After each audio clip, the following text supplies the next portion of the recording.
Wait 1 minute, it's preparing it now. So, and then I'll mute that. Oh, listen to that nice voice.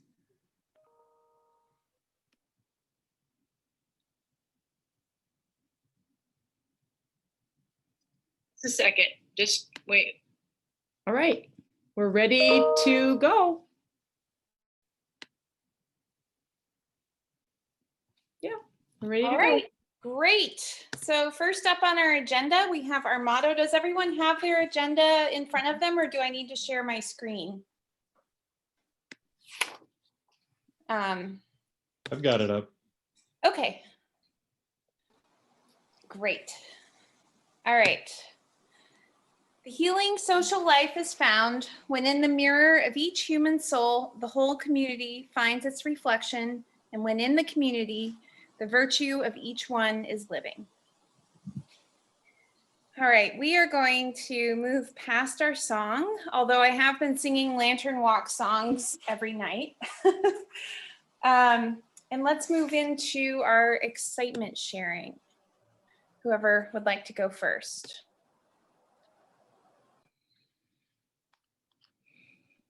I'll go first. I was debating on telling whether or not I would tell my son that kindergarten had started this school year, but he is really excited to be a kindergartner. As much as I didn't know what that would be, he does his little things at home and he's really excited about it. So it's this third week and it seems like it's going really well.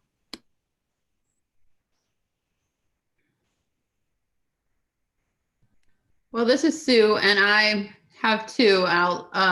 One of them is, well, Roe they have midterms this week for high school, which is crazy.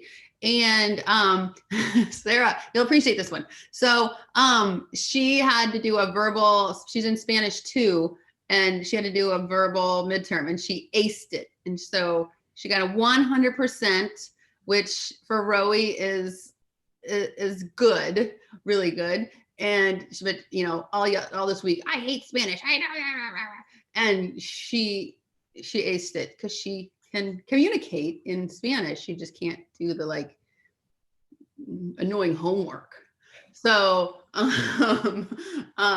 so it looks like with I thank goodness for Canvas and Zangle for high school mama here, can keep my thumb on her. But and then my Vivi, this little one right here, that little baby. I don't know if you can see that little baby.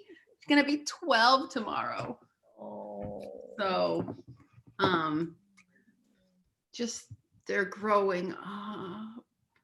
But I still have Jake and he still sits in my lap and he still wants to hug and kiss me. So I'm gonna keep him. So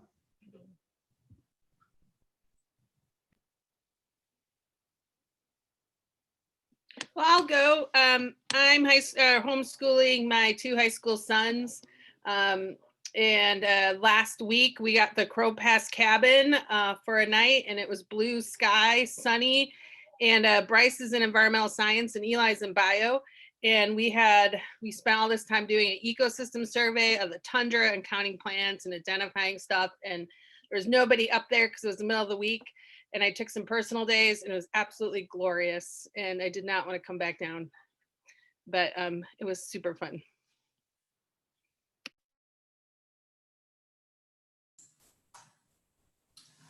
This is Jessie. I can share. We moved into the house that's up the street from our school and it's really fun and I'm nesting and that's really exciting. We lived in a really sweet, homey but small condo for 14 years. And so we now have like double the living space and it's going to be really nice for our family. We feel really fortunate. We worked hard and now we have that. And we paid off the land in Eklutna. So lots of big things and trying to, you know, remain focused on the bright spots, certainly. School's going great. The kids are doing really well. With my little one, I really have to think mostly about her taking things so seriously. I think she sees her big brother and all of his deadlines, and he's really focused on his GPA. And I'm trying to help her not feel like she has to assume that same level of responsibility yet. But she is on it. And that's exciting to see. And same with Hatch. He's doing really, really well. And I'm really proud of him all the way around. He's just blossoming as a young man. So lots of good bright spots.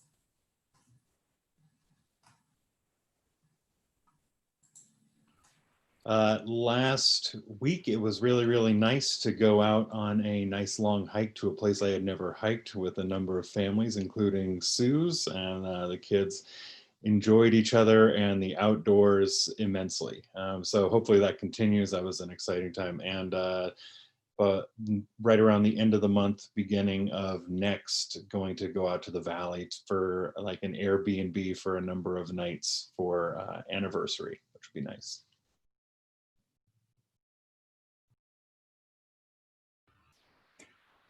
I'd say the Stover excitement right now is, just this time of year, you're reminded that winter is coming. So we're doing all of our fall projects. Wife and I are building a big shed in the backyard, and we're having fun doing that together. Kids made applesauce today. So I look forward to coming home and having some applesauce. And it's about time to start smoking some fish. So season's running out on that. Time to get going, I guess. Hunkering down for the winter time.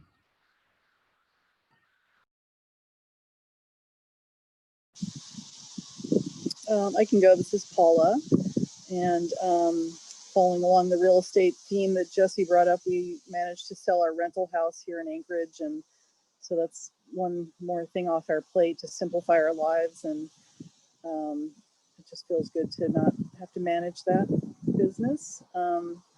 And the girls are adapting to online learning.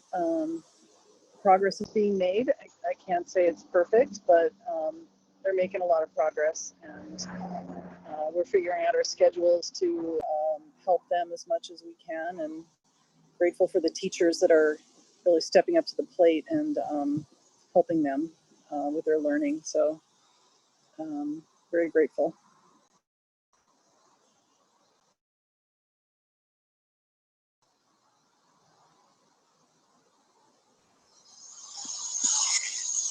This is Alex.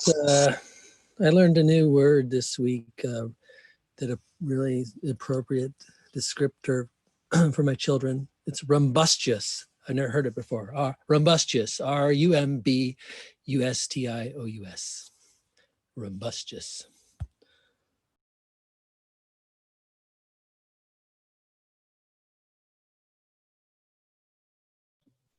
Do you have a more full definition of the word? I'd like to know. Sorry, I didn't define it. What's wrong with me? It just means boisterous or unruly, wild. Thanks.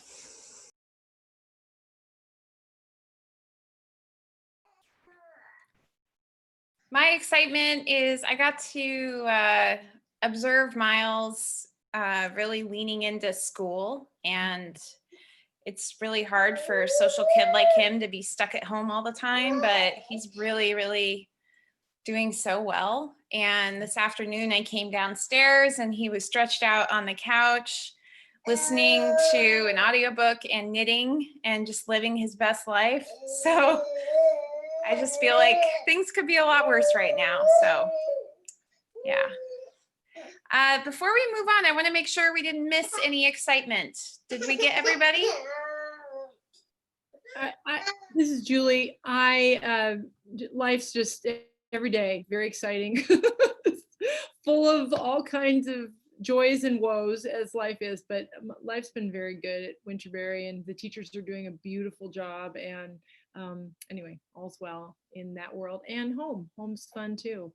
A lot of fun, excitement at my house and in the weekend. So I have two really beautiful worlds that I live in.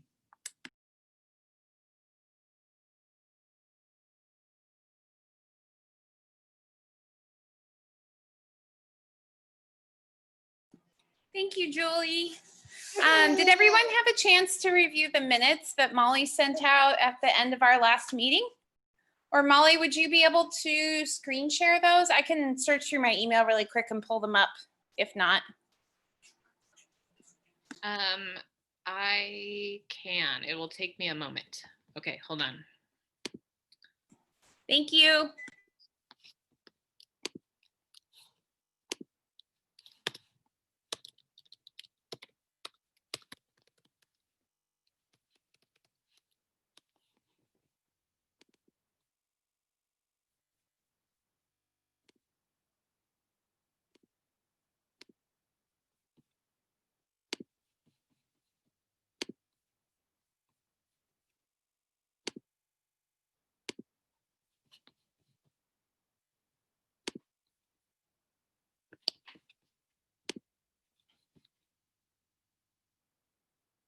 Okay, let me see.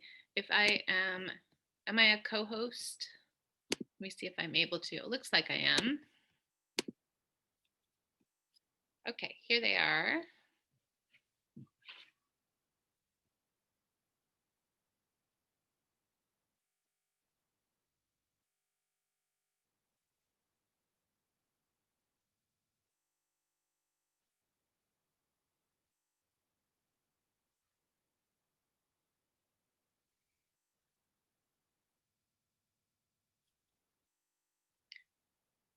Jesse, I would be especially curious to make sure that I captured what you said correctly.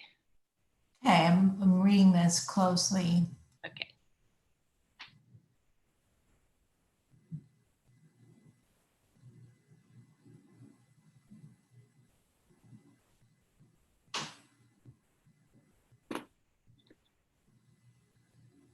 So the only caveat I'd put is the state is looking to local experts and governments to proceed as needed. I think that was in relation to, you know, reopening, school opening. I don't think that was in the context of budgeting. But everything else looks fine. Thank you. Is that okay how I just changed it? Yes, that's appropriate. Thank you. You're welcome.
Oh, I see this mistake. I'll fix that. Something in the, there we go. And then following CARES Act money too. That, I mean, those are small things you can do later. Okay, yeah, it didn't quite cut and paste perfectly.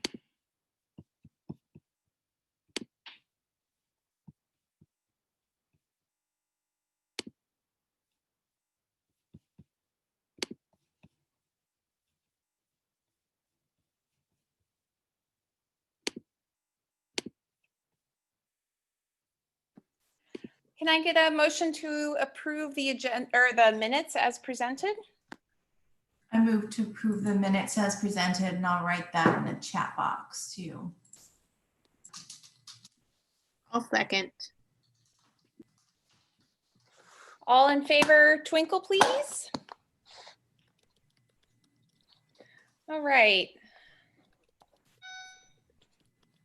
Next, let's approve our agenda. Is there anything that folks need to add to our agenda before we approve it?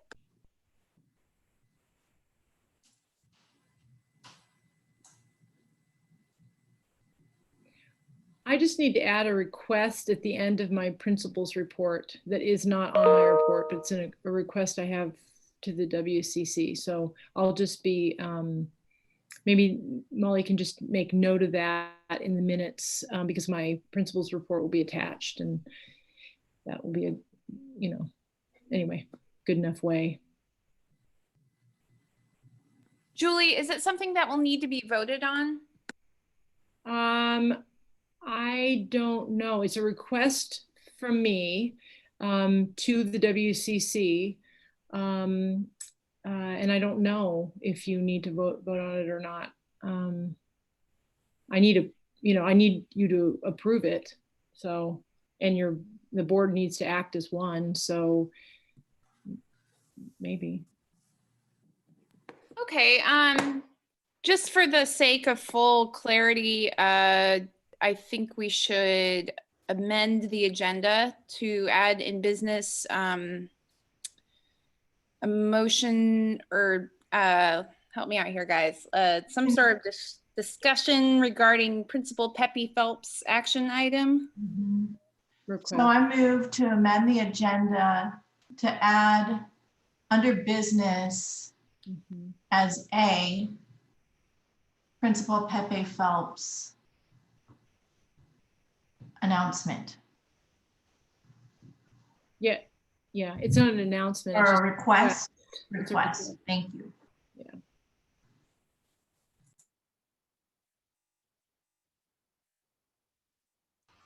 Thank you, Jesse. Can I? Second that, Jesse. Mark Stover. Okay. Can I get a motion to approve the agenda as amended?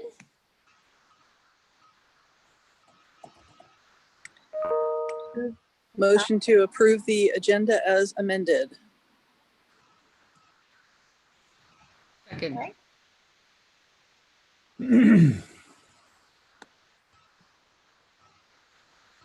And a second? Mark, seconded by Chad. Oh, I second. Yeah. Oh, okay, sorry. All right, all in favor? Great. All right.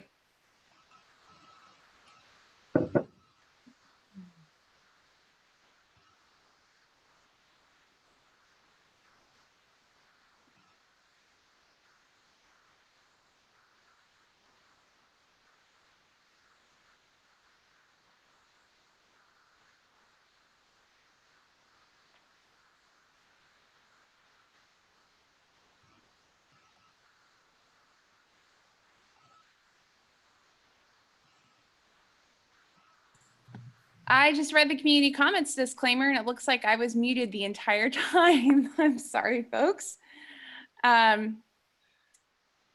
Once more, this is the board's time to listen and the community's time to talk. We not hear complaints against personnel or students in public session, and commenters' names will be recorded in the minutes. Do we have any community comments today? All right. All right, Julie, take it away. All right. Make sure I'm not on mute. All right, so my principal's report, I break it down in heart, hands, and head. And I did send it in my, I responded to the group email and sent it in there, and it'll be in the minutes also. Under the heart, the teachers, students, and families are staying connected. The parent feedback is positive. I was reflecting on that today. I have not received anything but positive feedback at this point from parents. I have, and maybe some questions or requests and things that we've answered, but our parent body is very positive in what's happening with our virtual program at this point. And also wellness, we are for the most part, very well as a community. You know, just in the summer and a little bit, there's been some positive people that have tested positive, a few in our community this summer. But for the most part, everybody has recovered or is back to wellness as far as I know.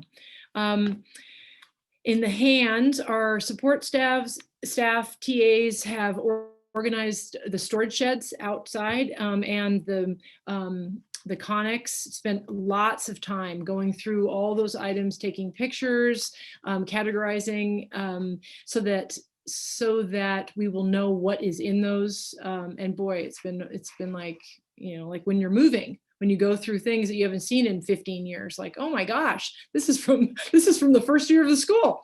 And we have, you know, redistributed those kinds of things, figured it out. So it makes me feel like when you talk about getting ready for winter, this winter, I feel that we have gone through our sheds and we have cleaned out things and we know where things are. So when we trudge out there and open the doors in the dark and the snow, we will know where to look because there's photos, there's inventories, and everybody knows where things are. And then they continue to, TAs and support staff continue to support teachers in class organization and material distribution, which is also going very well. Registration is complete. The only class that has a rolling seat is grade 4, and all the other classrooms are full or have no wait list. Our hybrid, Shane has been busy ordering for hybrid, and the hybrid numbers are continuing to grow. There was even an email a couple days ago about 2 more people who wanted to join hybrid, and it's still a manageable number, but I think 17 was the number last year and we're at 28 this year. So it's it's good. It's good for our school. The student under the head portion here, our student count so far for this year is 248 students, which is up from our 236 students last year. And that's particularly good to note because our charter school compatriots are, besides the homeschool programs, are struggling under students leaving to go to other virtual or homeschool programs. So Winterberry in our numbers and in our families are thriving, and more specifically, the way I see that is that the parents feel well cared for by their teachers. And so with that, I'm very grateful for the teachers who've kept in very good touch with their families. Our teachers are getting better and better at virtual instruction. They are getting more familiar, and whereas they started with kind of a presentation persona, they have gotten into the, what I say, like the Mr. Rogers persona, where it's a leaning in, it's a warm, familiar way that they're connecting virtually with their students. And I think that's part of why families are feeling continuing to stay connected. Wonderful news, and which I'll tell you more about later in our meeting, but I made contact with the Alliance, which is a miracle, an absolute miracle. And not only did I make contact, but then I pushed for a Zoom meeting with the president and membership person, and had a Zoom meeting with them this week early, and have all kinds of interesting things to talk about. So that will be down a little later in the meeting. And lastly, the district has a plan to go back to the classroom that they launched yesterday. The superintendent formally launched it yesterday, for the district to go back to the classroom on October 19th. So that is that, and more to come in business. So that, does anyone have any questions or comments?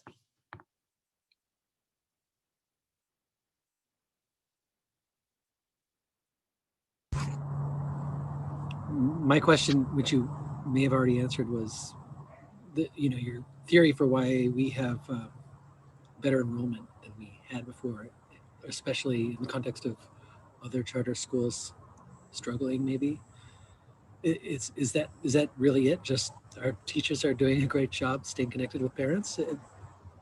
It just, I mean, I believe it, but Yeah. we have more students before. Did you see people coming in who may have heard things about our school? Mm, Or, no, the additional students I think are, portionally it's from hybrid. And then classroom here and there, maybe 8th grade classroom and 6th grade classroom, um, possibly. And because things were rolling, I haven't studied completely about what's happening because I thought I'd wait till everything settles down. But a couple things that we did. One was to offer families complete flexibility. So every family got an earth schooling curriculum that they can use in conjunction with their teacher's instruction, and or they can use completely on their own if they do not want their children to be on a screen. So giving families the kind of respect that they deserve in deciding how they're going to access Winterberry education for this year. And then also with that kind of in play, then having just having the teachers and the specialty teachers do such a beautiful job putting together Google Classrooms that the families are much more familiar with than Canvas, which the rest of the school district is on. That kind of helps. And then just getting everybody onboarded, and then just continuing to sort of stay in touch with their families. Like we've said many times before, relationship is everything. So developing relationships, maintaining relationships, seeking to understand when you don't see a child on a Zoom meeting or completing assignments, reaching out to that family and seeing kind of what they're doing. I feel like all those things contribute to maintaining our relationships with our families and having everybody step together in this process, which is unknown to all of us. Thanks for the question. Julie, I have one comment and one question. I think part of it also is that you got out ahead of this and let the community know that you had those call-ins, and even if you didn't have answers, you gathered information, and it was a place for parents to come and hear what was going on with all of the. I had other friends that had people at other schools that they're like, I'm like, well, this is what our school's doing. Come over. But thank you for doing that. And the other thing is I'm just wondering, and I haven't paid close enough attention, so maybe this is known, with the kids count in October, with us having higher enrollment this year, I had heard talks that they were going to try to keep the numbers from last year. If they do that, will that impact us with our higher enrollment? I don't know. Okay. That remains to be seen. I mean, charter schools are I guess, would they give us, like, if your enrollment is higher, then you get the higher number. If your enrollment was lower, then you'll get the number from last year. It's kind of like what they did with grades in the end of the semester. That's not what they said, but it would be wonderful if that was the way. So I'll push for that. Okay, that was just a thought in my head. Like, it's great that we have more families interested, and we could benefit from that if however they decide to do the kid count in October. Right. But it could just be thinking about it if they decide to keep the numbers the same as last year. So yeah, we'll see. Thanks. Yeah, and sorry, and I just want to keep in mind that we are budgeted at 250, so we're right at where so when she's saying we're doing better than, we're doing great, that's better than other charter schools. We're right where we should be. And of course hybrid is helping us, but we only budgeted a little bit more than what we did previous years. So we were budgeted at 250 and that's about where we're at. So as far as if they do lower numbers, you know, I don't think it'll affect us because I think we're right where we should be. So either way, whatever they choose, I think budgetary wise, we're going to be hopefully good. I mean, again, we still got another month. Good. That's a good point, Shayna. Because it's true. It's how we, because we're budgeted from last December, you know, or November, December, we budgeted for 250. So if we are right around 250, they're going to keep us probably within our budget numbers, because that's what, and allow for that. Like, let's just say we had so many less students than our budget that we had budgeted for, then they probably would have let us make up that. I don't know. It doesn't, you know, we'll keep a good eye on it, but right now we're in a good place. So we'll rest in that for a moment. Anything else? Right. Thanks, Julie. Sure. Thank you. All right, let's move on to our faculty report. Sarah, do you have anything to share? Yeah, so we are working along, we're getting into a routine. We're learning more about technology than we ever knew. And I have to just share as a funny thing, I don't know if you guys watch Saturday Night Live, but there's a bit on there that Miss Cronick, the 8th grade teacher, brought up where it's the Californians, and they're talking about, oh, you got to take the this road to that road. And we were joking about that's become our life in terms of technology and talking about how we upload videos. So that was funny, just a change that would never be anticipated. But we met today in staff meeting after the announcement, and just to share kind of how staff are feeling. They, you know, a lot of teachers said that they're working harder than they have ever worked in their entire career. And when they heard the announcement, I think there are more questions that came out of today's staff meeting than ideas. And ultimately, the staff doesn't want to make a situation in October that involves multiple disruptions and back and forth. And so an unpredictable rhythm. So I think we, you know, faculty members, it becomes a little bit personal because it's your professional life, but then we do have a few staff members who have small children that are immune compromised. So it's a lot right now that staff members are holding. And I think that as a group, we're hoping that the community will seek a consensus and be deliberate about what our needs are as a community, and then how we're going to address them as we move forward. So that was the only thing that came out of our meeting today, other than a lot of sharing, but that seemed pretty unified.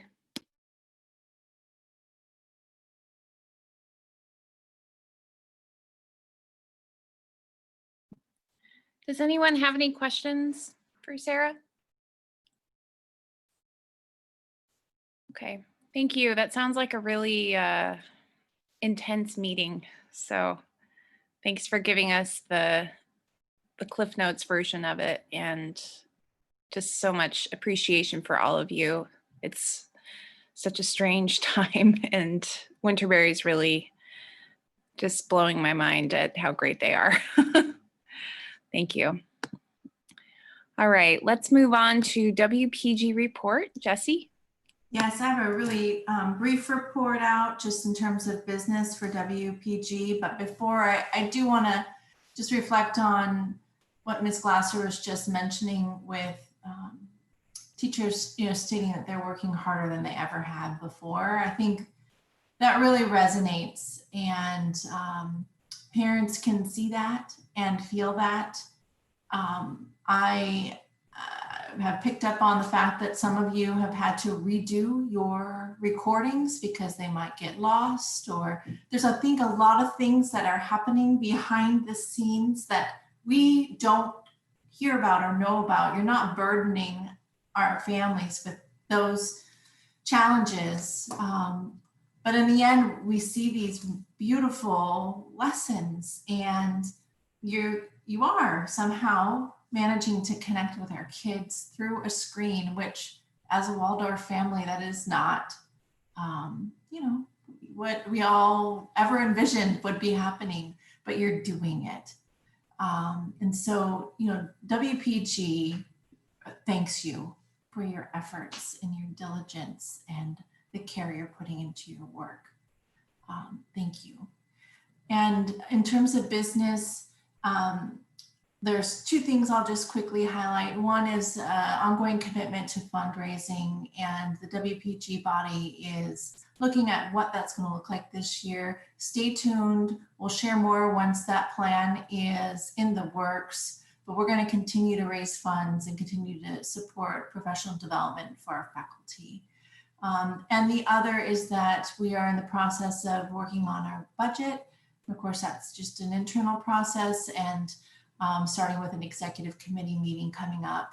And families and WPG, sort of inching into business this year, and just, we're a couple weeks into instruction, but there's great engagement with that group, phenomenal group of parent volunteers. And again, a huge appreciation from WPG to our entire faculty for what you are doing for our students. Thank you.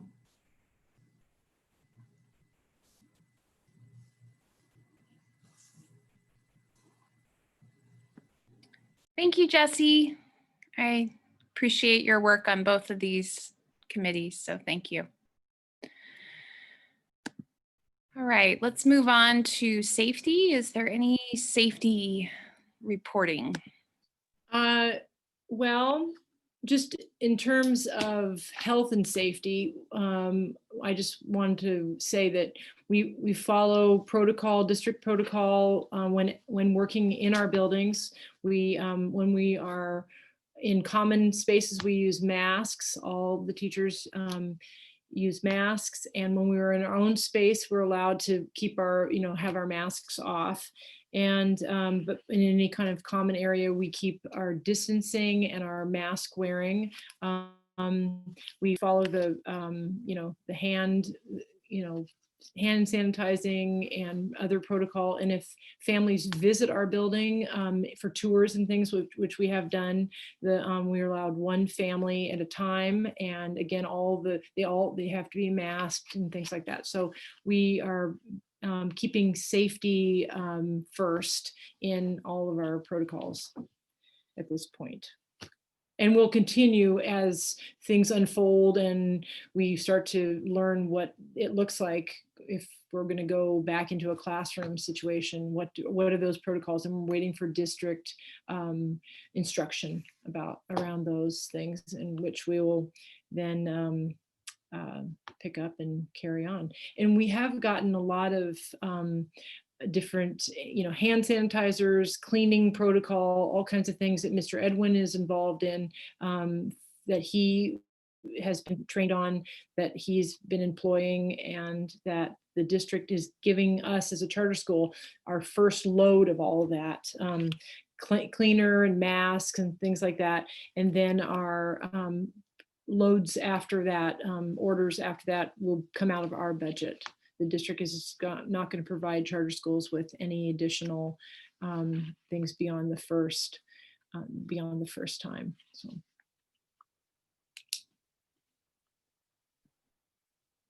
Thank you, Julie. Does that mean that we can stockpile a giant Connex of hand sanitizer?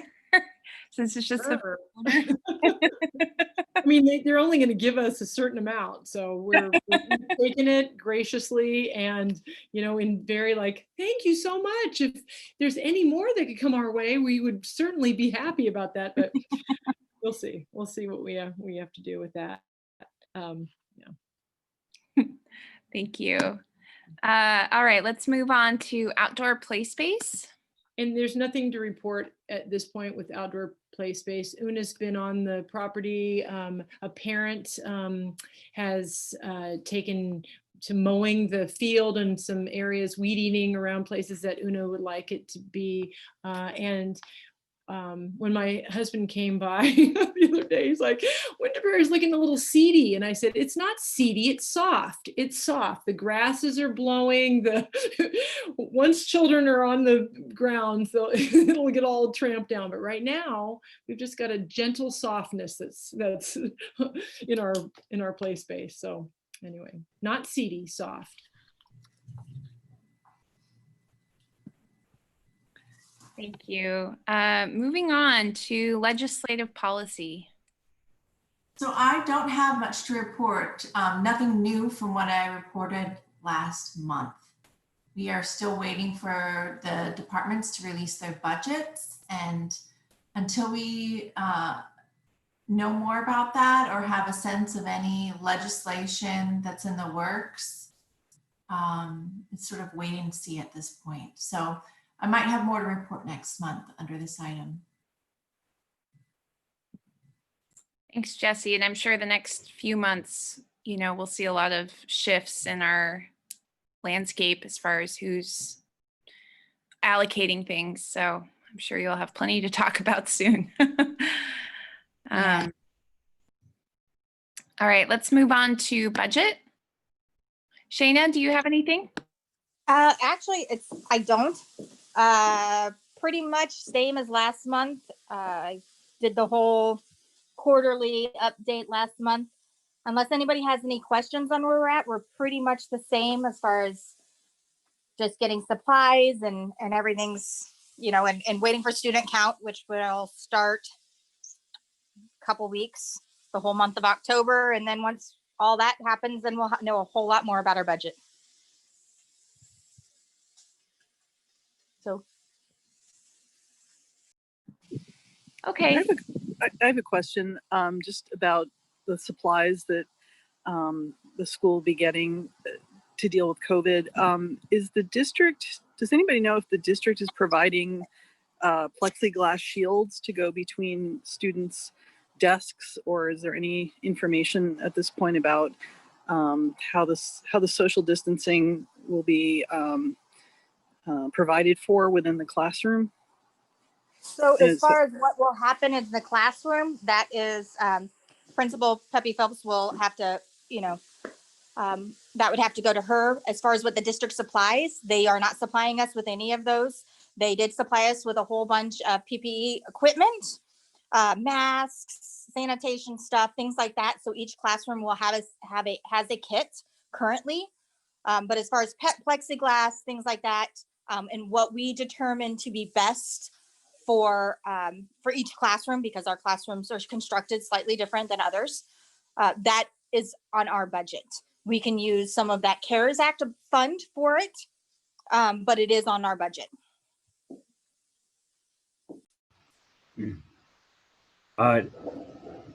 And just for the knowledge of everybody there, I'm sitting the Treasury Secretary. I visited with Shayna last week or the week before. I asked some tough questions and she's on it. She knew how to point me in the right direction and show, how she's got her fingers on the pulse of all the data and ins and outs and just basic swings of everyday finances. So thank you, Shayna, for showing me and keeping us in the go. Thank you. So I have a comment just around the PPE cost, if I may. I don't know if that's if this is an appropriate time to state that in the agenda. Is that all right, Susanna? Yes, that's all right. Okay, so I do think that so I shouldn't be surprised, but yet it is surprising that we might have just support with that first shipment. And we don't know the ins and outs of what that might look like. But should we need it, and should our school determine it needs to be having kids in the building, those other items that Paula was mentioning, like the plexiglass and other things that would be potential needs, those are really expensive. And there's an effort that's being coordinated through the Rasmussen Foundation where they are supporting community efforts around PPE beyond what the hospitals are getting and what is being shipped through the state distribution process. And so sooner than later, I think it would be really important to flag for them the predicament that charter schools would be in should students be in building at some point in the coming months. So just wanted to let you know that that's out there as a potential resource. And the sooner that that's flagged, the more likelihood that they can try to get to work to be of help. Thank you very much. If you have any information on that, if you don't mind emailing that to me, that would be great. And then I can look into that with Julie and then see what what we can do as far as any grants out there. Yeah, if you could see What's available. Alex here. Will do.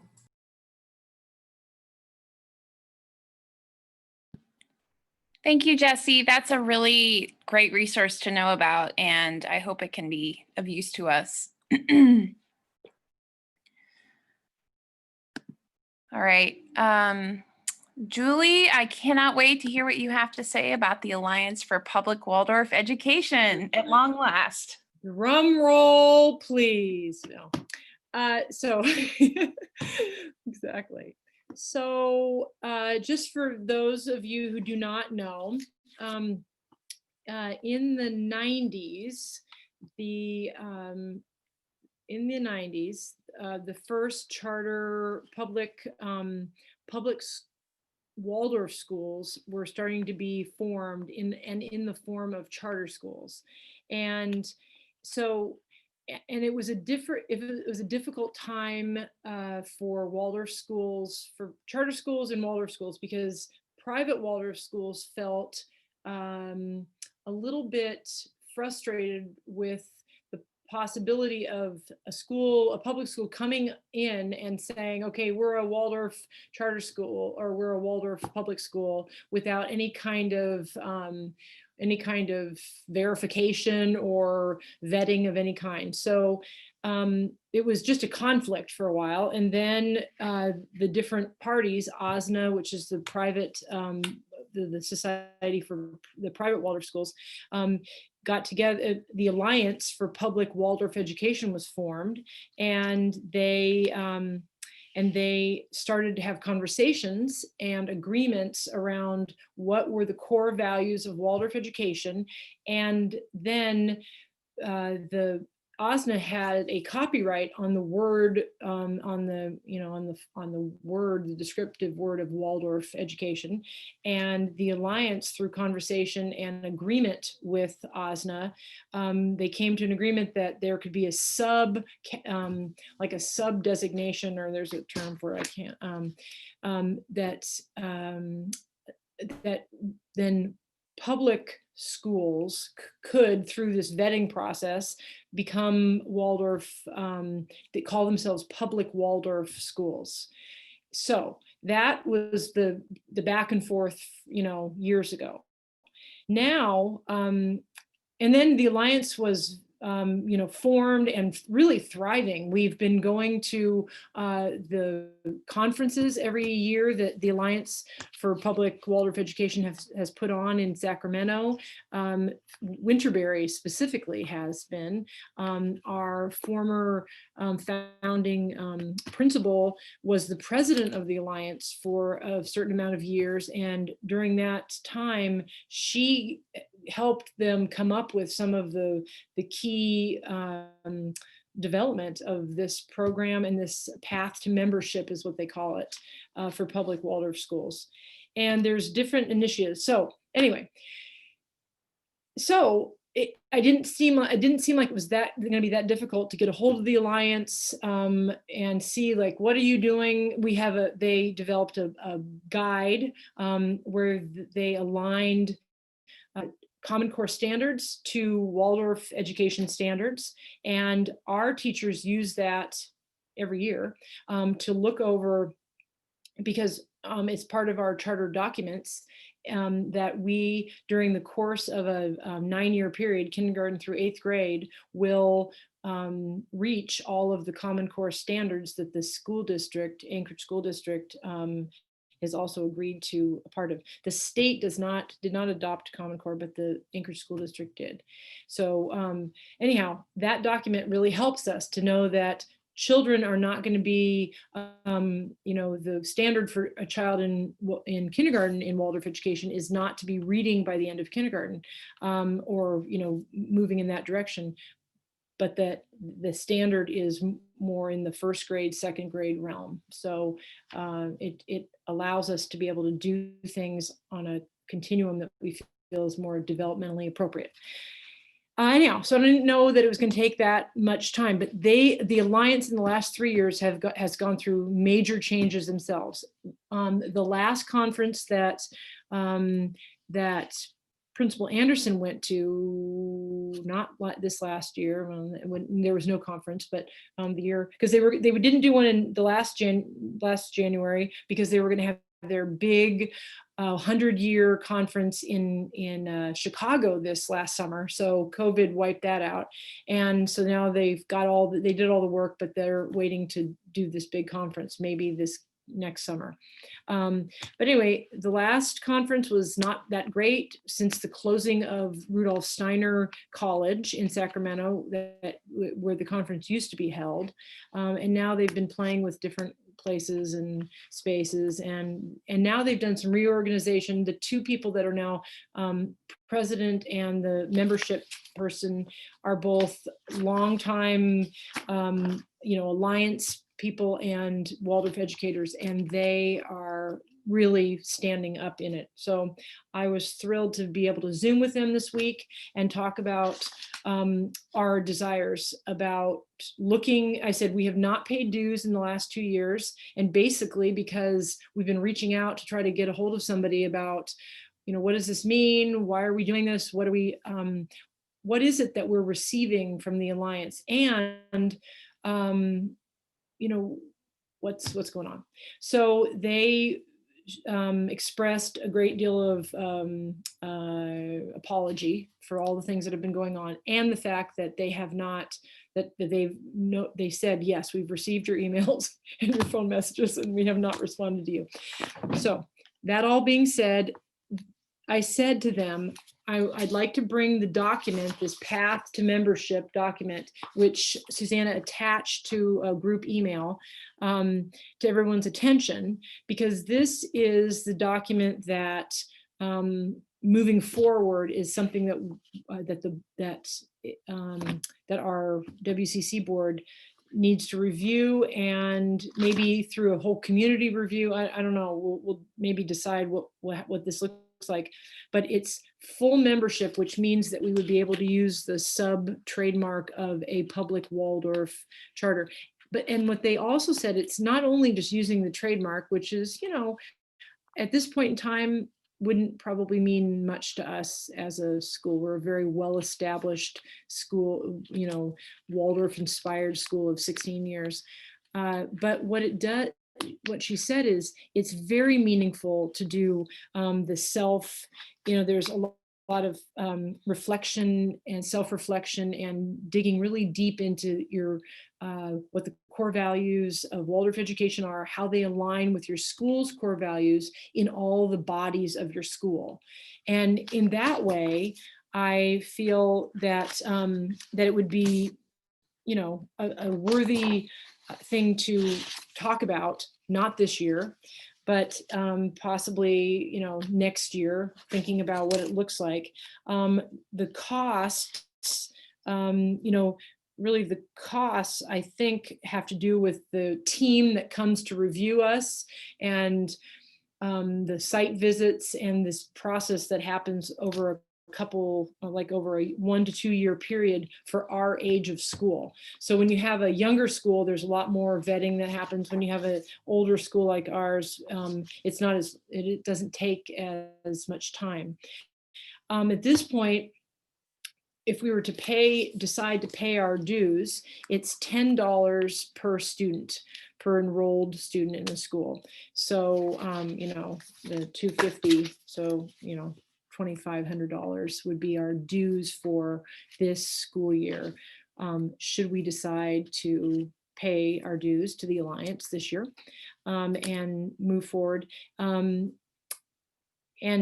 with our, and I, you know, said to them, really, I did. What have you done for us lately? And then they said, not a whole lot lately, but forthcoming, we have a lot on the horizon that's happening, a huge convention, all kinds, and they have through the spring and summer done professional development Zoom meetings for all grade level teachers that were very well attended. And I did not poll our, I think that Cheryl Silcox did go to a couple of them when this last spring, but, and ongoingly administrative. So, and I have not yet attended any of those at this point. So that would be really interesting as far as professional development for teachers and for administration, to have colleagues from all over the country in public charter schools that are Waldorf inspired. That would be a benefit of that. Also supporting an alliance that gives us this book that we use literally, you know, every teacher in the school uses this book, hopefully, to look at how they plan their lessons and how they deliver the content that's aligned with standards that we have agreed to uphold. And I'm, you know, just by reviewing teachers in the last year, I can say that is happening throughout our school. So anyhow, I guess it would just, but what I said to them also is, so what I look at when I think $2,500 is, what can I do with that $2,500 directly for students? Because, you know, we're about students. And before we go in another direction, take money from our students and give them to an organization, we need to be fully convinced that this organization is giving us what we need. And then I asked them, is there an in-between part? Is there something that we're not a member seeking full membership and, you know, all the self-process and all that, but is there a contribution like $500 to be a member, to have our name on the list that to be able to participate in Zoom meetings and get some of the emails, but maybe not the deeper articles and things like that. And she said, not at this time, but it's a great idea and we'll consider it. So, you know, things are changing, always changing. And that's as much as, oh, and they did offer to come to a WCC meeting, to Zoom in with all of you to answer direct questions about the Alliance in any way, any questions that you all had about it. So I think that it's probably too soon to make any decisions about whether or not we're going to pay $2,500, but I'm wondering if you would like me to pursue inviting them for a portion of next month's meeting so you can talk to them about the Alliance and that professional organization and how it can help our school. That's it. Julie, I have a question. Are we going to be on the hook for however last several years that we have not paid our membership fees? Are they going to back bill us? So are we looking at like a $10,000 bill if we decide to go forward? I would be very doubtful. They felt a lot of regret about what was lacking in the last couple of years. They've kept us on the website, but there's been, you know, not a conference last year, not a conference in the summer.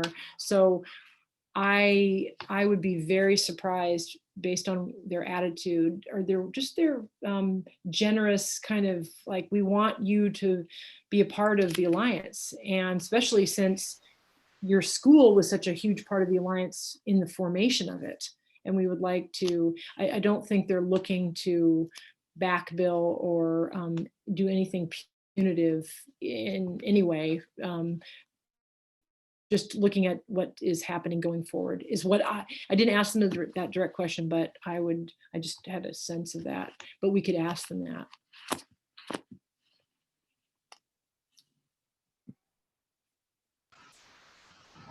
I'd be interested in hearing from, I guess, one of the first questions, and I know you kind of touched on a little bit, and I'm reading through the pamphlet there, but you know, with what it sounds like, you know, for an already very maxed staff, you know, is this something that's going to simplify and minimize their workload, or is this something that's going to maybe not penetrate their list of priorities?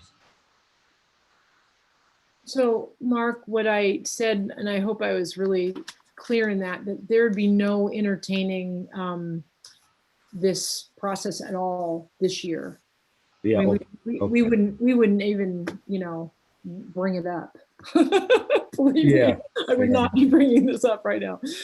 But I do think that and also to say that we have, last year at the beginning of the school year, I took out the document that is the checklist for when they review schools. And I sent that checklist to all the teachers, and the teachers did their own self-assessment of how they see our school in the light of the Alliance's criteria.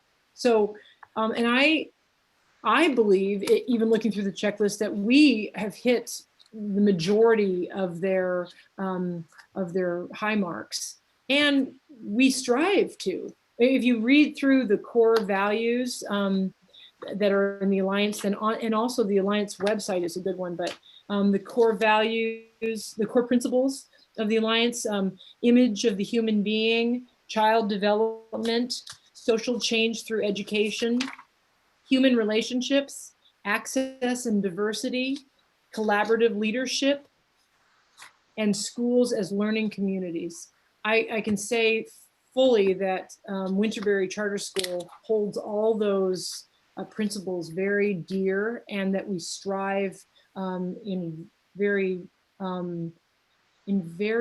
notable ways to reach those goals and principles. So I don't think, I mean, I do think it'd be a lot of work, and it's mostly, the work mostly falls on administration, because I tour people around, they observe teachers in classrooms and ask a whole bunch of questions. They come to WPG meetings, they come to WCC meeting at one, you know, they get a sense of what does our school look like in light of a Waldorf school. And we stand tall. I'll just say that much, because I've spent a lot of time touring Waldorf schools through the years, and going to faculty meetings when going down to visit and whatever. And I've always come back thinking, wow. And usually we're the younger school. You know, Winterberry's always been like the younger, and I've come back thinking, wow, we are doing an exceptional job for being such a young Waldorf inspired school. So I don't think not this year, probably not next. So Thank you. maybe some year.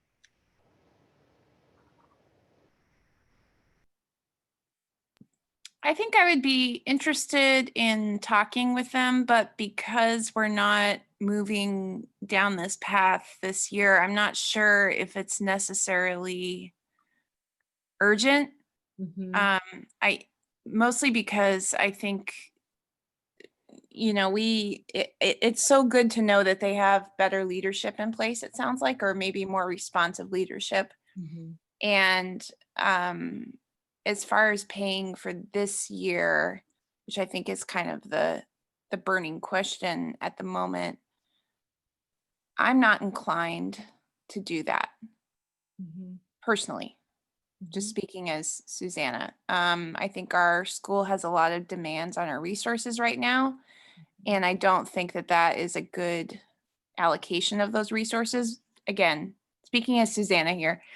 But if it is if folks want to talk about that, I think we could put it on an agenda item for next month and reach a consensus about that.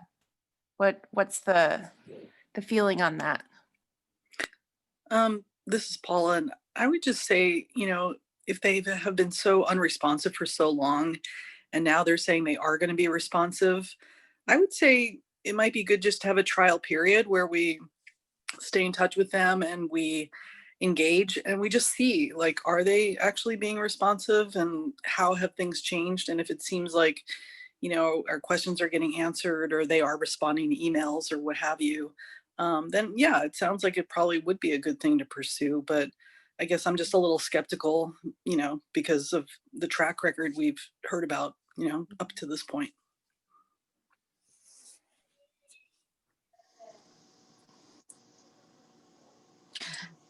So I would like to say, as far as this year, we have not received a bill from them yet. So maybe this is something that we can continue to revisit. And then when we do get a bill for this year, maybe then, we can all, look at that. But I did want to state that we have not received a bill yet this year. So the bills that we have were the last 2 years. Okay, that's good to know. Do you remember about what time they would generally send the bill? Is it? I don't. My days kind of get meshed all together. I just meant more like fall, spring. It's Oh, yeah. God. Fine. I could throw a date out, a time, but it would just be a movie. I'm sorry. I don't remember.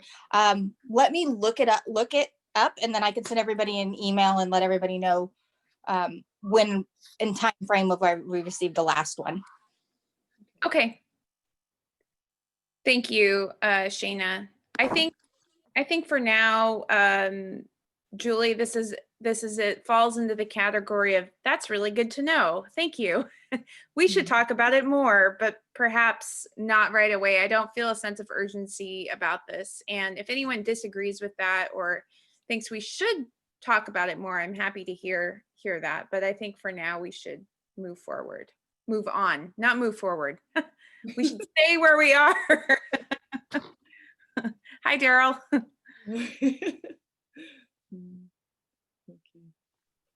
All right, let's move on then. Thank you, Julie, again for sort of just continually dogging that and making some sort of connection there. That must have felt really great. Good. Yeah. Does the grant committee have anything to report? I don't have any updates on behalf of the grant committee. This is Alex. Thank you, Alex. All right, let's move into our business item A, which Julie, I believe you'll be leading us on here. Yes, perfect timing, Mr. Vincek, because my business item A for today was going to be a request from the board for a proposal. So a proposal that was specifically from the WCC regarding a request to be able, Daryl, you can help me out a little bit, but to be able to propose a plan for Winterberry going forward in terms of either joining with the district plan that has been put forth or deviating from that plan in a particular way that would be would be supported by how our community, our board desires based on requests from administration, based on requests from faculty, and also from our greater community and what their desires moving forward would be, which we have not polled people yet. We have not haven't come to that place yet. But what for as being a part of a charter school and having the flexibility, what would be really helpful is to have some kind of letter that comes from our board saying that they support, request the flexibility that would be, typically given to charter schools to do what's best for their particular school community. That's, Daryl, do you have any other ways of saying that so it sounds, like for instance, districts plan to go back face to face starting October 19th, and some charter schools would like to stay virtual, some variation of face-to-face and virtual, some kind of other hybrid cohort model of that. But obviously with well-developed data that we can bring from our community about why we would want to go about doing something in a certain way. Yeah, if I may. So that email I sent out today was in response since the announcement that we're going to start face-to-face in elementary October 19th. I've had multiple calls from principals and APC members of other charter schools asking, can we have some flexibility in that? I've got folks asking if they can, as Julie said, stay virtual. I've got folks asking if they can, they like the cohort model, the original cohort model that was proposed. I got an APC that's considering that, and then some folks looking at a little of both. One school is actually looking at where the teachers are teaching face to face, but they're also Zooming the meeting, the lesson.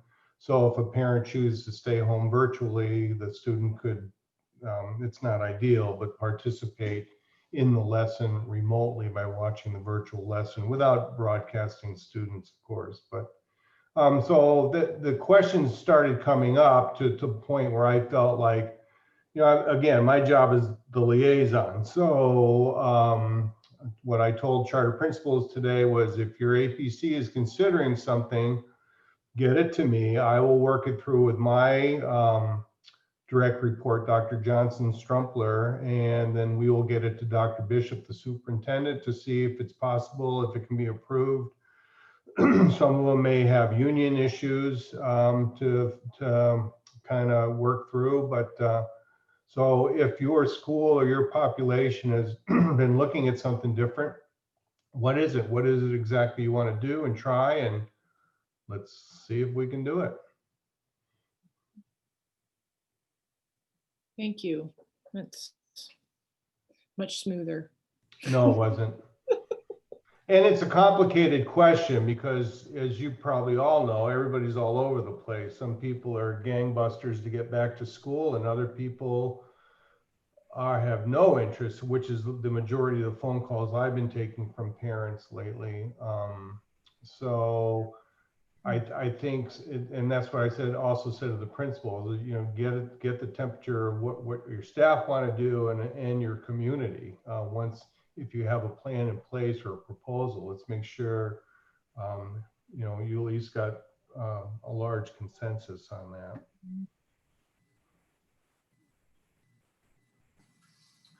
So who would this be addressed to? Like, who's our audience for said request for flexibility?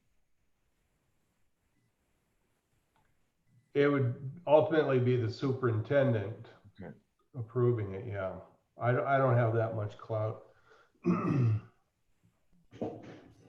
so, Principal Pepe Phelps, I understand that you met with staff today and you started your process, and next, my guess is you're going to want to do inquiries with families and get that information. Can you share a little bit about your initial thoughts on timeline for that? And because that will help inform this request that this body might be putting forward.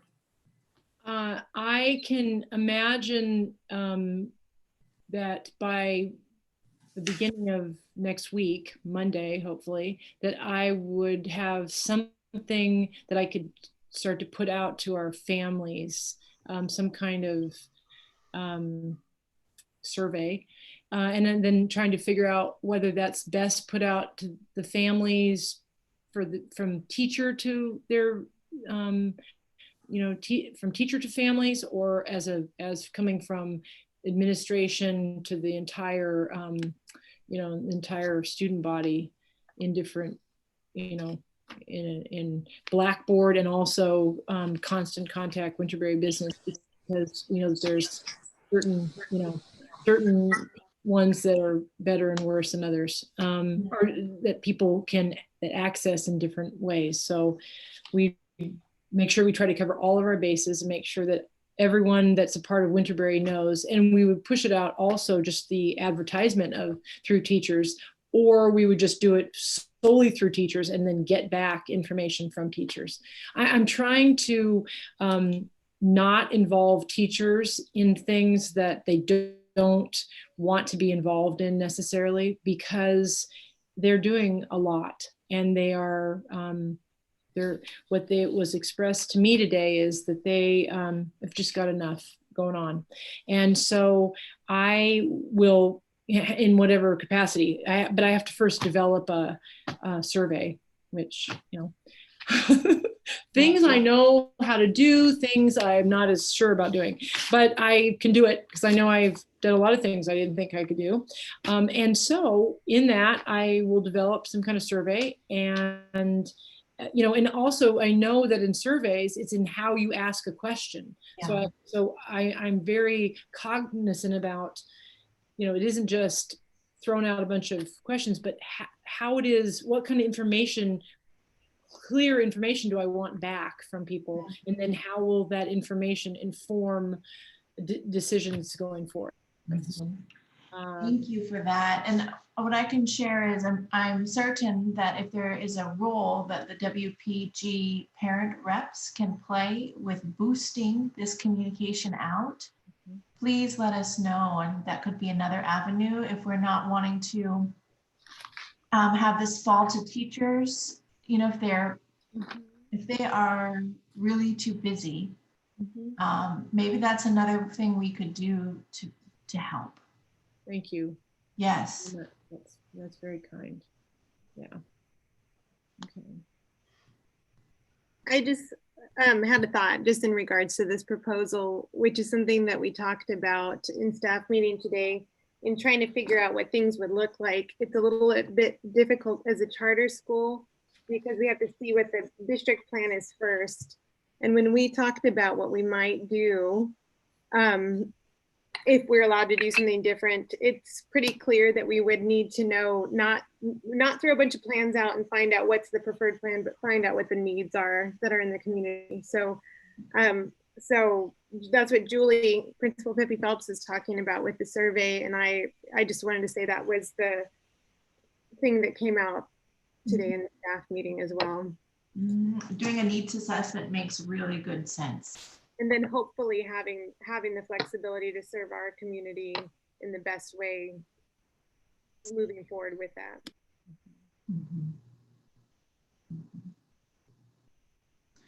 I have one other just quick observation that I could share. And I guess to start off, Daryl, thank you for your willingness to help us and for helping explain the potential avenues. It's really helpful for us as a body to, as we try to navigate through. What is challenging as a parent is wondering sort of what those benchmarks are around safety and those guidelines for safety at a district level, and then observing how those guidelines might be shifting. And so that's just, I'm curious just to know, is it that charter schools do have flexibilities to sort of have some structure around guidelines, kind of regardless of what's happening at the district level? Is that possible?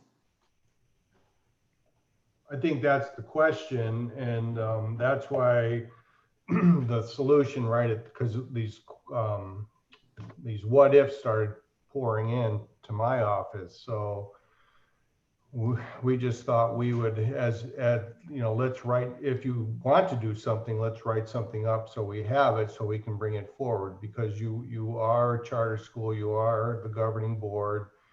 Your contract with the district does say you will follow district protocols and policies. We wouldn't let you open school tomorrow, I could tell you that. But if you wanted to do something, I always get the term wrong, more restrictive,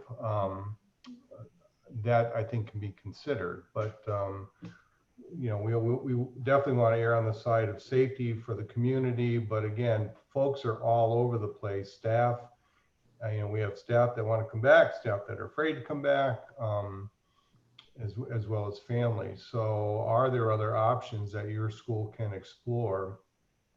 I mean, it's worth the ask. And you know, I already know one charter that's going to do something a little bit different with the parent-teacher conferences, and you know, they ran it by me, and I'm fine with it. So yeah, you do. The short answer, I guess, is yeah, you do have some flexibility, but it's still within certain parameters, right?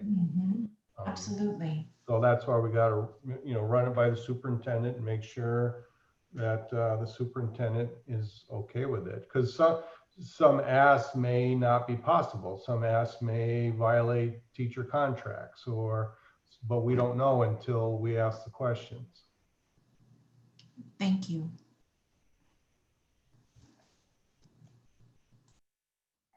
So I have a question just about the ask itself.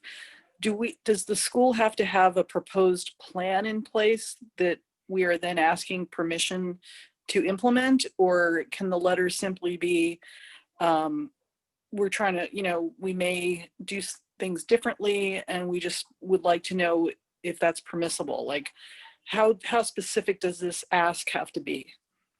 There's no boilerplate. We're wandering into uncharted territories.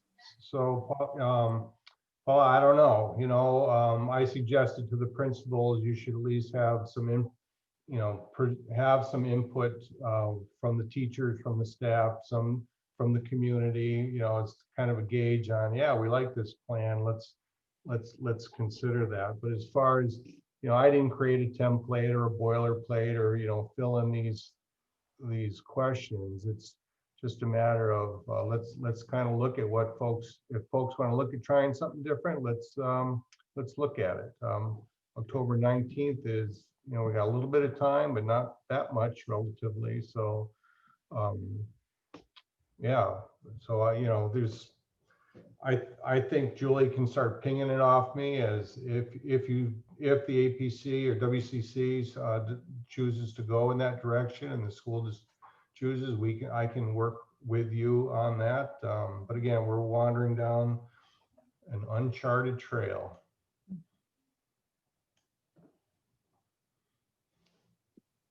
Daryl, could I ask you a question about one of the details? This is Molly. Somewhere in the letter, it talked about alternative schools that have middle school grades that they would open in November. So do we fall under that category?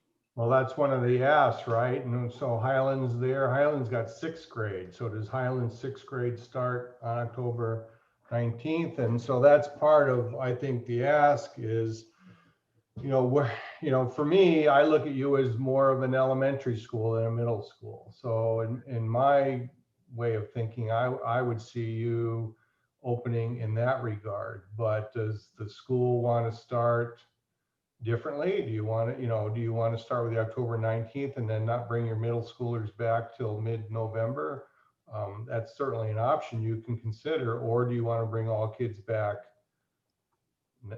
on the 19th? Those are things I think you can look at. But we have a lot of schools that are mixed grades like that. I know what I was talking to Dr. Johnson today, and so you got Polaris, right? That's K-12, and so how are they going to do it? So they're still toying with exactly what that opening is going to look like. So they have a little bit of flexibility too, just because of their uniqueness. So I read it as if you have middle school and you're an alternative school, that all students would come back in November. Did I Oh, read that? I'll have to relook at that. Okay, thanks.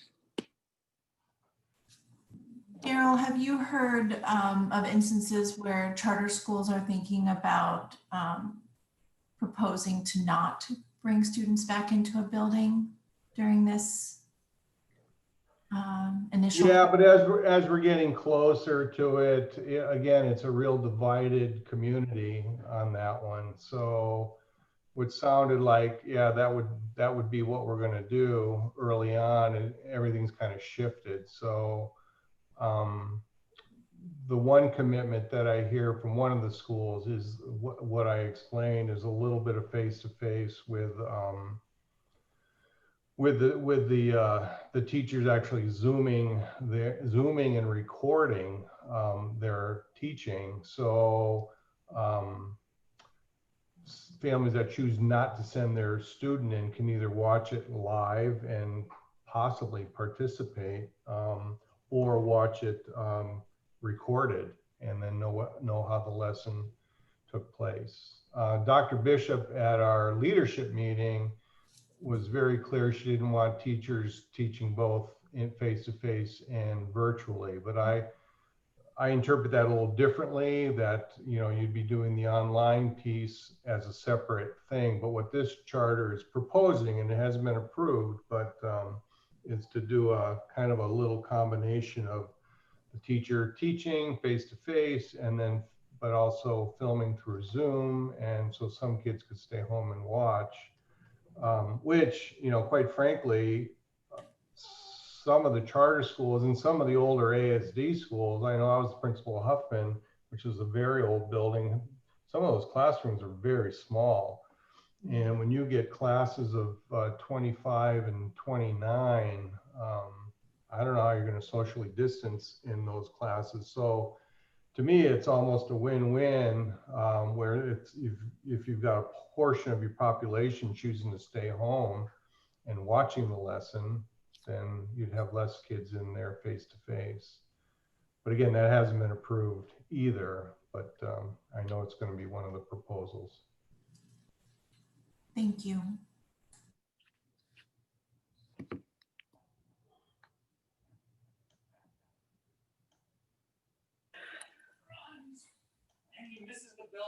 I guess one question I have, I think the idea of a survey to the families is a really good idea. It's kind of like a needs assessment, but I mean, at the end of the day, will it be like a decision? Do you think our decision will be made based on just what the survey results come back in as, or will other criteria be taken into account? I guess I'm not quite clear on how, you know, the decision making will unfold.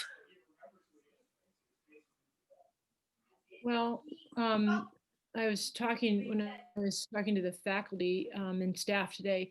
What I said is, you know, we just got the message yesterday, so now we're just trying to kind of get our minds wrapped around what that looks like, what it could mean, get over sort of the reality or shock of the possibilities of everything and all the emotions that come up with that, and process through that a little bit. And then I think you get to a place where you can start to logically think like, how could this work, or could this not work, and what kinds of there's always a little process of kind of getting through the initial feelings, and then coming from going, I think of it as going from your heart up to your head, and then to start to make decisions based on your head and your heart, you know, but not necessarily your feelings that could change. And truly everybody has the vast range of feelings, you know, teachers not maybe as much, the super range, but the community is when the people that I've talked to have like completely opposite feelings about things. And so it would be good to have an idea of truly what people do feel like and what they would do. And most of the people are saying they're not, that they need to have some kind of plan in order to make that decision. They're not just going to make a blanket decision. Yes, we're going back. No, we're staying home. But we need to know what your plan is for us to be able to feel good enough about venturing into the unknown waters. And that, like I said, to also the faculty, it's all unknown and will probably remain so the entire school year, as far as the, there's just things that we don't know and that we won't really know except for time. Our community, every child, every student at Winterberry received a Waldorf inspired homeschool program to utilize at home, which then the teachers are building main lessons off of to virtually give a lesson each day to those students. And then our specialty teachers are also doing virtual lessons and miscellaneous offerings for teachers. And they're very rich and very interesting, but they are virtual and they are on a screen. And the hope was with offering the parents the program that if they didn't want their child to be on a screen, they could have the support of the homeschooling program and the support of the virtual lesson from the teacher that they could just watch and then deliver to their students. Because part of Waldorf school is, we have for years have fought for not having having paper and pencil tests and things like that to try to keep our young students especially off of screens. And now we're just, we all know why. But so I think that we need to get a sense of the reality of who and how, and then start to weigh that. And I will talk to Daryl kind of back and forth. I'll develop some kind of needs assessment survey and get some input from as many people as I can think that have done surveys, maybe other charter school principals, and send that out. Probably let the teachers know and not necessarily directly involve teachers in that. And then we'll go from there. But the go slow to go fast model, the inching forward, and we'll just start to develop scenarios that possibly will build comfort in the community, the teachers, of ways of looking at the future with Winterberry. So. Thank you. And if I can offer a little feedback with the survey work, mm-hmm. rather than a one choice or none at all, it also might be helpful just ranking or allowing a little bit of choice among the choices, mm-hmm. because I think Paula was describing, you'll have that information to help inform your sense. But I think you might find that families, they themselves have a range of thoughts around this, right? So if you give them one choice, it might be limiting on their view of the scope of options. It's hard. There's ranking or multiple choice versus choose one of the 5 or one of the 3.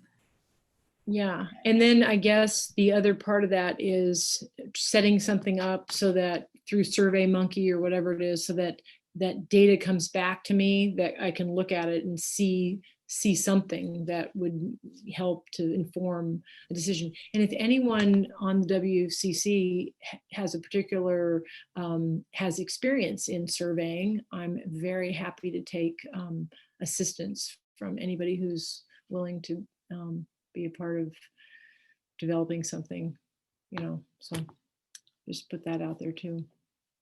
Sarah Glasser, your hand is up and you'd help. Thank you. So Julie, this is Sue, and I don't have the technical statistics ideas about surveys and stuff like that, but I would help you out, and I'm familiar with some of the different platforms. So and then looking at the results too. So some of the different technical things. Great. All right, I'll be in touch.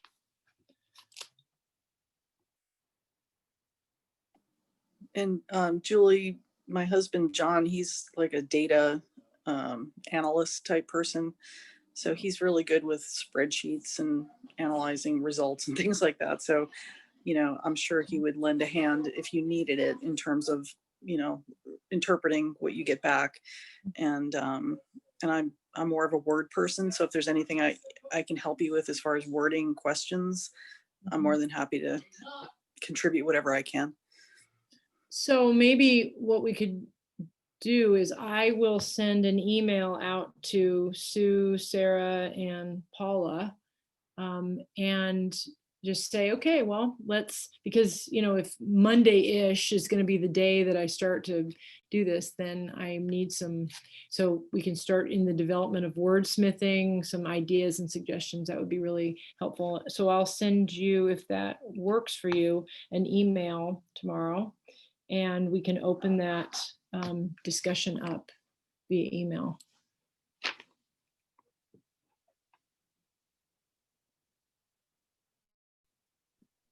Julie, I just want to thank you for bringing this before us, and I think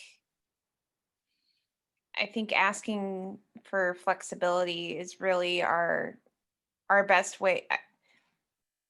I think it's the best way for Winterberry to continue being good at what Winterberry does, and to serve our student body in a way that is best for them and reflects our unique school. So I support doing that. I want to be totally crystal clear because I'm tired.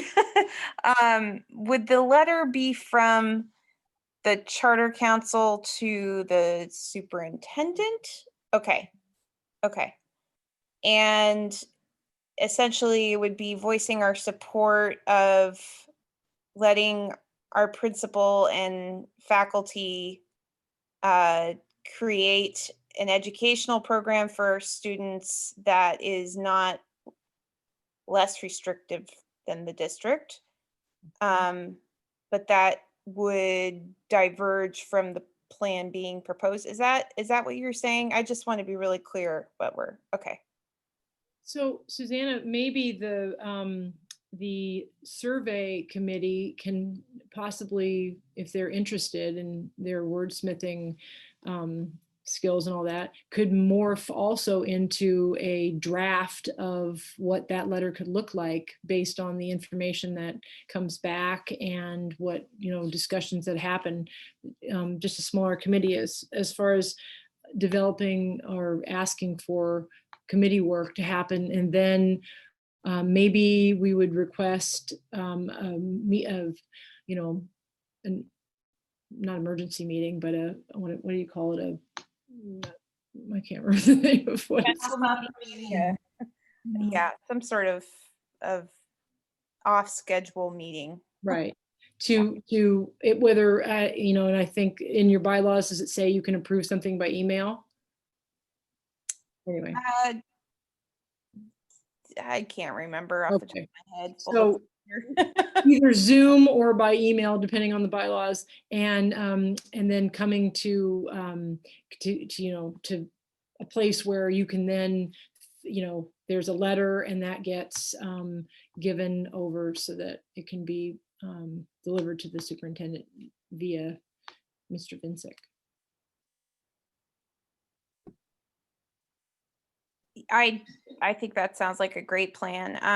I think for the sake of just full doing things by the book, we should have I would like a motion about this, and then we can vote on it. So would someone like to make a motion? I can do that. I make a motion to empower Principal Pepe Phelps to move forward with a survey development with our committee. This is a long motion, to poll our community, and for a subcommittee to begin drafting a letter from the WCC to the superintendent, Dr. Bishop, requesting flexibilities for our school moving forward.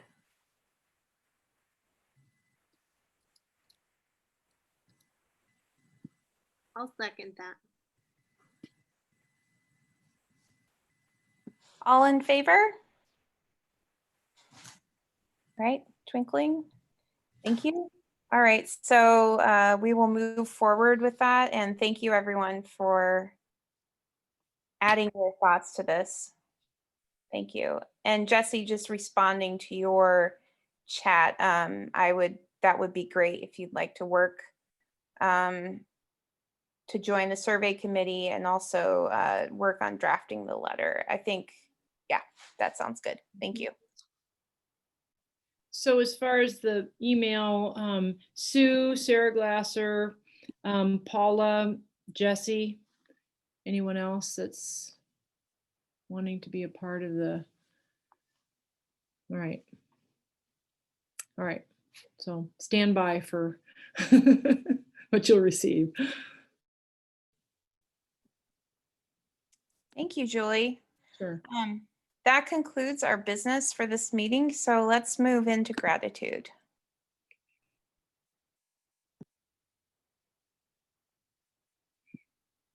I've got some gratitude for our stand-in kindergarten teacher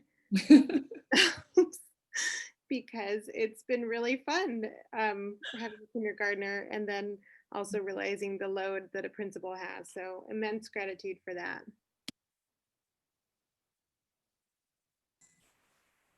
I can't hear that without thinking about and feeling gratitude for what Principal Pepe Phelps did in my son's kindergarten classroom many, many years ago when he started his journey at Winterberry. And she greeted him every morning without fail. So that's beautiful that you are doing that now on a temporary basis. Thank you, Principal Pepe Phelps, for your leadership and your compassion. Thank you. It's a joy. There's nothing hard about it. It's just sweet, sweet. It's kindergarten.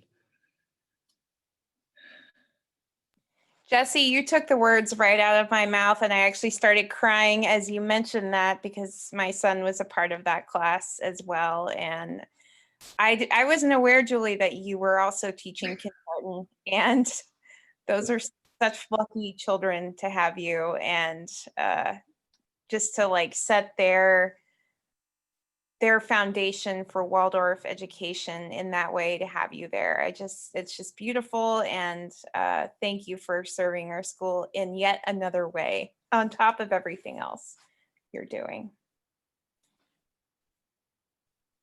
I have a lot of gratitude to the kindergarten families, all the new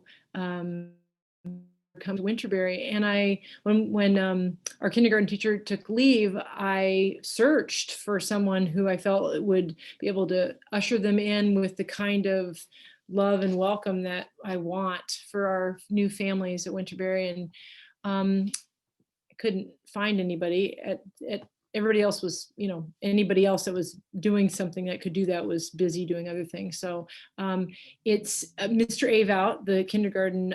I have a lot of gratitude for him because he has come up in the, from the silent apple chopping assistant to a very, to my tech support basically on our Google Classroom. So thank you to Mr. Avout. My word.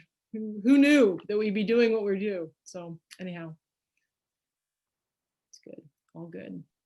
And I want to usher. This is my 16th year teaching, and it has been by far the hardest. And I'm putting in more hours than I ever thought. And so Jeremy Crawford, Zoe's teacher, is just rocks. I'm so grateful for him. Zoe, like I don't have to worry about her. She gets on, she does her stuff, she watches her videos. And then when I'm Zooming with my students, she'll hold stuff up for me to see. And it's a huge relief as a parent to have him guiding Zoe. It's just one thing that I don't have to worry as much about during the day. So thank you, not only to Jeremy, but all the teachers at Winterberry. I just thank you for everything you're doing. I know how much work and how much you're carrying. So thank you.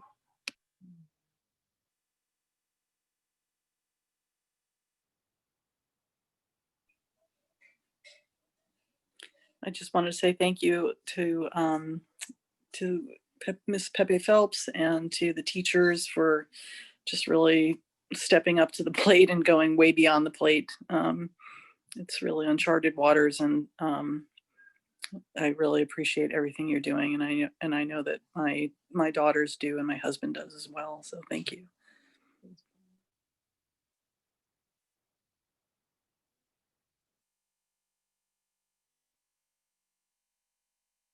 And thank you to Daryl for being here tonight and for supporting our, he is a great supporter. He is a liaison, but and he also takes really good care of all the charter school principals, and he's always available to talk to us, to answer questions, to find out information that he doesn't know, and be a really strong advocate for us. And we all really appreciate him. But I especially tonight do appreciate you for being here.